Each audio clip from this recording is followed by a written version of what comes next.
तर धर्मेंद्र प्रधान यांच्या राजीनाम्यानंतर आता विरोधकांनी इथेनॉलवरून आक्रमक पवित्रा घेतला। पुढचा विषय इथेनॉलचा आहे असं म्हणत उद्धव ठाकरेंनी एक प्रकारे इशाराच दिलाय। काँग्रेस प्रदेशाध्यक्ष हर्षवर्धन सपकाळ यांनी थेट नितीन गडकरींच्या राजीनाम्याची मागणी केली आहे।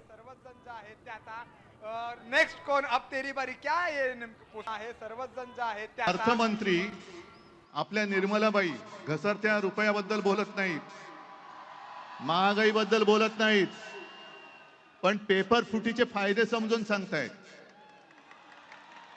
राजनाथ संरक्षण मंत्री देशाच्या संरक्षणाची बोंब, पण धर्मेंद्र प्रधानच्या संरक्षणासाठी पुढे आलेले। आपले खड्डा मंत्री नाही, रस्ता मंत्री ते इथेनॉल वरती बोलतायत। हा पुढचा विषय नक्की आहे। एकीकडे हा भ्रष्टाचार आहे तर दुसरीकडे नागरिकांना छळणं आहे।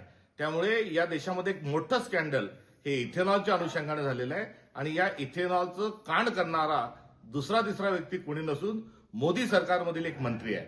त्यामुळे मोदींनी देशातील तमाम वाहनधारकांना, ज्यांची वाहनं गेल्या दिवसांमध्ये अत्यंत खराब झालेली आहेत, वाहनांची मोठ्या प्रमाणावर क्षती झालेली आहे, अशा सर्वांची माफी मागावी व नितीन गडकरींनी तात्काळ राजीनामा द्यावा।